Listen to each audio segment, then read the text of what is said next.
I'd like you to cast your mind back to 2015. David Cameron was still in charge. Brexit hadn't happened.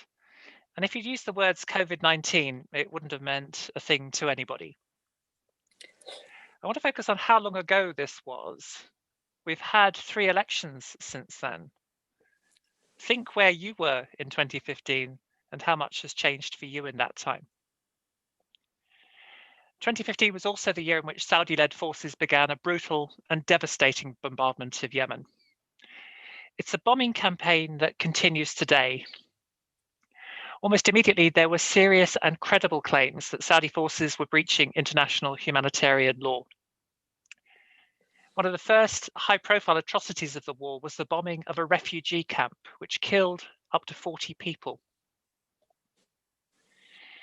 This was the first of many atrocities, with schools, hospitals, and homes being hit in the months ahead.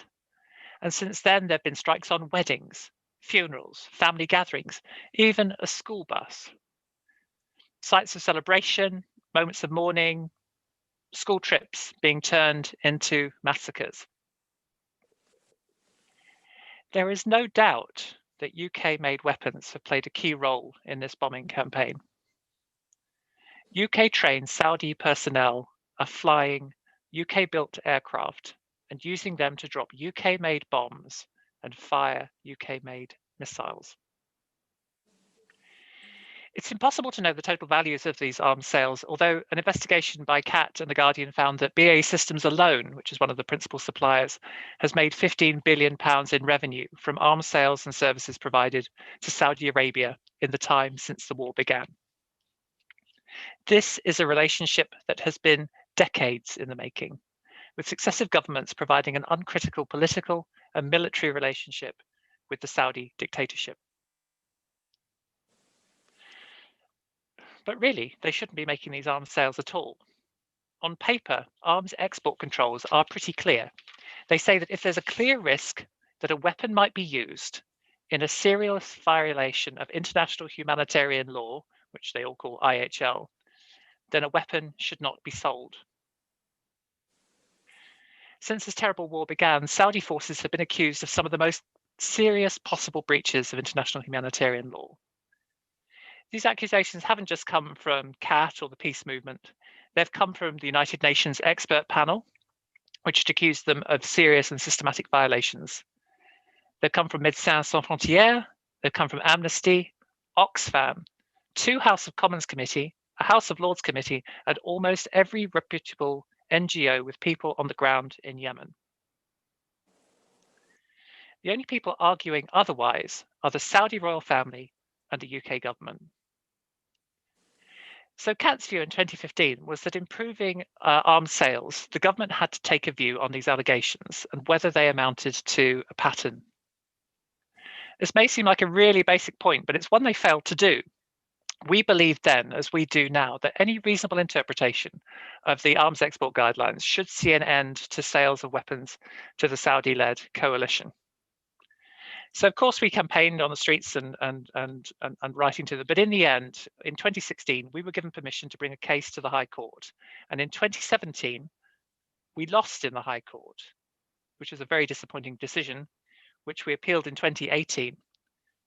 And in 2019, our case was heard at the Court of Appeal, where we won. And it's quite good to take a moment to think of what the court findings said. The court findings said that the government acted both unlawfully and irrationally in selling weapons to Saudi Arabia. This was an unprecedented legal win, and it meant that the government had to put all new arms licenses on hold while it undertook a new and legally compliant review. In July 2020, the government announced, fairly predictably, that it had completed its review and that it was resuming sales. The decision was a whitewash. Very little evidence was presented, with the Trade Minister, Liz Truss, concluding that there's no pattern of international humanitarian law violations from Saudi forces. Yet the UK's own Ministry of Defence has said that it's tracking over 500 potential international humanitarian law violations, roughly 2 a week since the bombing began. And yet Liz Truss has claimed that these are merely isolated incidents. These incidents are not numbers on a spreadsheet. They're schools, they're hospitals, they're homes, and they are lives. Thousands of people have been killed in this brutal bombardment, and many more by the humanitarian crisis that it has enabled. Their lives are far too important to be dismissed in this way. So that's why last month we announced we've begun a new legal process to challenge this abhorrent decision. In fact, it was late November. We do not believe this decision was an ethical one, and we don't believe it was a legal one. So what has this route achieved so far? Well, no doubt it's caused a major headache for the arms dealers. According to the then Trade Minister, Liam Fox, there were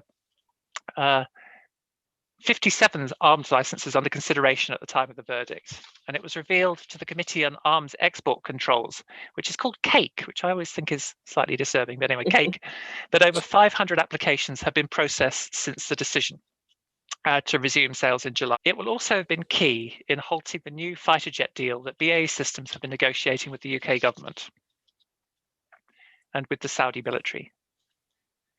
In 2018, the Saudi Crown Prince visited London and left having entered the final stages of the negotiation. The fact that this has not been finalised is important.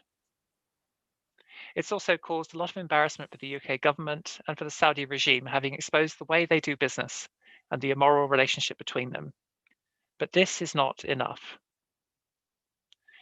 The win in 2019 was vitally important, but it should never have taken a 4-year-long legal campaign by campaigners and activists to force the government to apply its own rules.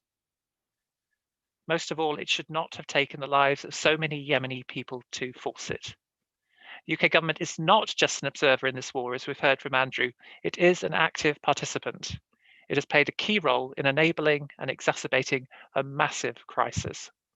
And so that's why we must do everything that we can to end its complicity, bring the war to an end, and to save the lives of the people in Yemen.